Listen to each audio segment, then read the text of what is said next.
Cuando empezamos a trabajar el campo numérico, trabajamos con números racionales, trabajamos ese concepto y dentro de los números racionales aparecen los números fraccionarios, ¿sí? O sea, las fracciones. Las fracciones están compuestas por dos elementos, un numerador, ¿sí?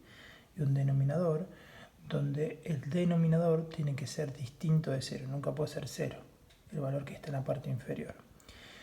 El denominador de una fracción, ¿qué me representa? La cantidad de partes iguales en que divida una unidad, o sea, una figura. El numerador que me identifica la cantidad de partes que tomo de esa unidad. ¿Qué quiero decir con estos conceptos? Fíjense, cuando uno clasifica las fracciones, o sea, cuando digo clasificaciones, cuando uno le da nombre a las fracciones, podemos tener tres tipos, ¿sí? Las fracciones propias son aquellas en donde el numerador, o sea, el numerito que está en la parte superior, es inferior, o sea, es menor, es más chiquito que el denominador, ¿sí? Y representan un número menor a 1. ¿Por qué digo representan un número menor a 1? Porque recuerden que las fracciones se pueden expresar como un número decimal, ¿sí? ¿Cómo expreso una fracción como un número decimal? Dividiéndola. Si yo 4 lo divido por 5, fíjense que como el 4 es más chiquito que el 5, tengo que bajar un 0 y ya me queda 0,8. Va a salir lo mismo en lugar de esta fracción. Si hago 7 dividido 10, me quedaría 0,7. O sea, representan un número, el cociente del resultado representa un número inferior a 1. Y ahí sería la representación por medio de un ejemplo. Si seguimos con la clasificación, tenemos las fracciones impropias. Son aquellas en donde el numerador, o sea, el numerito que está en la parte superior, es mayor que el denominador y representan un número decimal mayor a 1. Vamos a ver por qué digo decimal mayor a 1. Hoy dije que eran números inferiores a 1. Ahora lo que decimos es que las impropias representan un número mayor a 1. Si tenemos esta fracción, que la queremos representar, acá la representé por medio de un ejemplo, el denominador me indica la cantidad de partes en que divide una figura. Si yo tengo esta figura, la divido en 3 partes, tengo que tomar 7 partes, por lo tanto no puedo. Me están faltando 3 partes más, entonces tengo que hacer otra figura, dividirla por estas 3 partes y tomar 3 partes más. Hasta ahora tomé 3 y tomé 6 partes, me está faltando tomar una parte más porque me está pidiendo que tome 7, por lo tanto tengo que redibujar otra figura más, dividirla como le indica el denominador en 3 partes y tomar una más. Esto sería la representación por medio de un esquema. Si quiero expresar esta fracción por medio de un número decimal, lo divido. Divido numerador dividido denominador.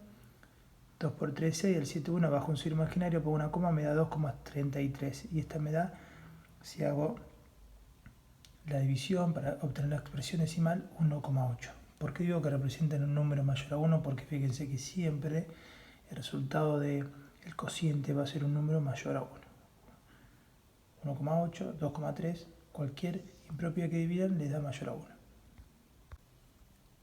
Y el último tipo de fracción son las aparentes. Las aparentes uno tiende a confundir mucho con las impropias. ¿Por qué? Porque el numerador es mayor que el denominador.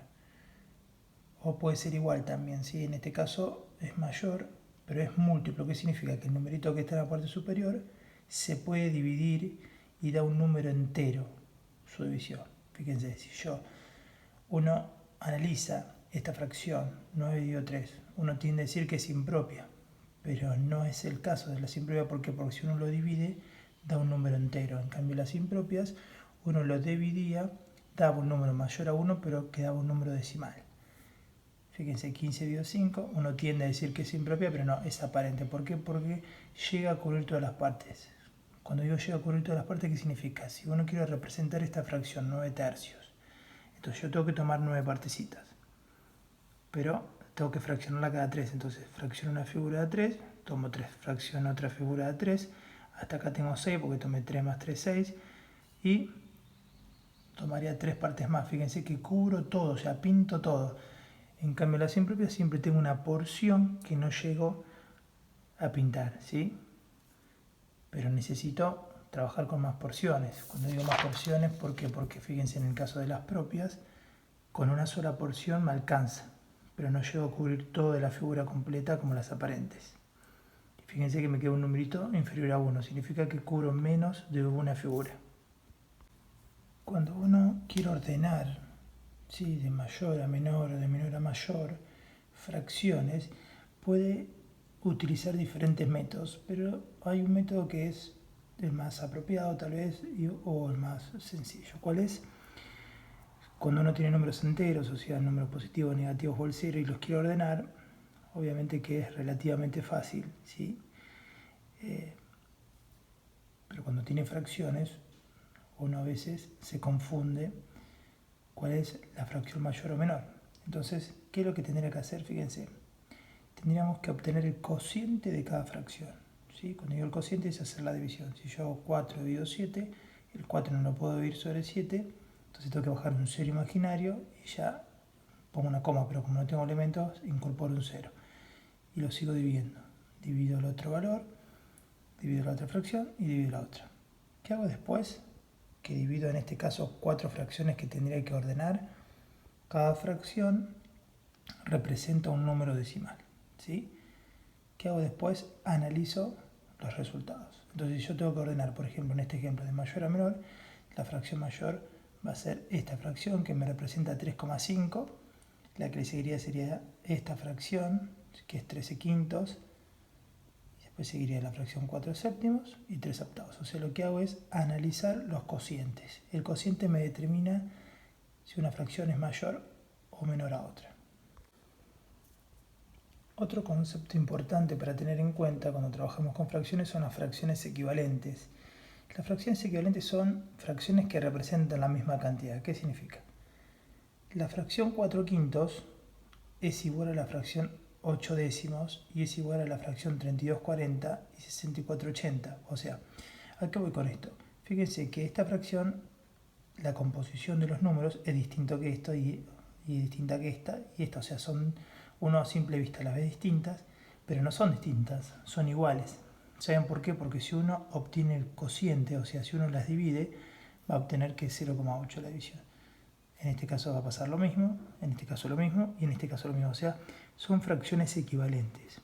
Uno a simple vista la ve distinta por la composición de los números, pero no son distintas, son iguales.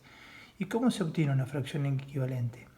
Un método fácil es el que se denomina amplificación. O sea, si tengo esta fracción y quiero obtener un equivalente, lo que tendré que hacer es multiplicar el numerador y el denominador por el mismo número distinto de 0 a 1. O sea, si el 4 lo multiplico por 2, al 5 lo multiplico por 2. O sea, multiplico por un número que sea distinto de 0 y 1.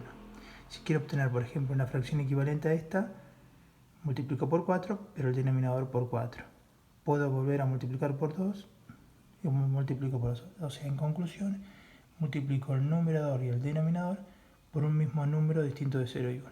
De esa forma obtenemos fracciones equivalentes. Otra forma de obtener fracciones equivalentes, o sea, esas fracciones que uno las divide y representa la misma cantidad, ¿sí? En lugar de amplificarlas sería simplificar, o sea, reducir los números, pero recuerden, uno reduce los números, pero representa lo mismo. No es que son fracciones distintas, son las mismas, pero expresadas en otros números. Por ejemplo, yo tengo esta fracción y la quiero simplificar, la quiero reducir, quiero trabajar con números más chiquitos. En lugar de ampliarlos, o sea, multiplicarlos por el mismo número, lo que tenemos que hacer es dividir por el mismo número. Si al 100 lo divido por 2 me da 50, el 80 lo divido por 2 me da 40. Lo puedo seguir dividiendo por 2, lo divido por 2 me da 25 y 20. Fíjense, acá no puedo dividirlo por 2. ¿Por qué? Porque 25 no puedo. Por lo tanto, tengo que buscar un número que pueda dividir el 25 y el 20 que coincida, y en este caso sería el 5. Fíjense, obtuve el 5 y el 4. Esta fracción es la misma que esta. Lo que pasa es que está expresado con otros números. Si ustedes dividen cualquiera de estas 4 fracciones, van a obtener este resultado. A eso se denomina fracciones equivalentes. Son esas fracciones que son distintas, pero representan la misma cantidad. Hasta obtener, lo que pasa es que cuando uno trabaja con fracciones equivalentes y simplificando, obtiene una fracción que se denomina fracción irreducible. Porque fíjense, llega un momento que la fracción no se puede simplificar más, no se puede achicar más. No hay un número que divida el 5 y el 4 que sea coincidente. Acá estaría el concepto.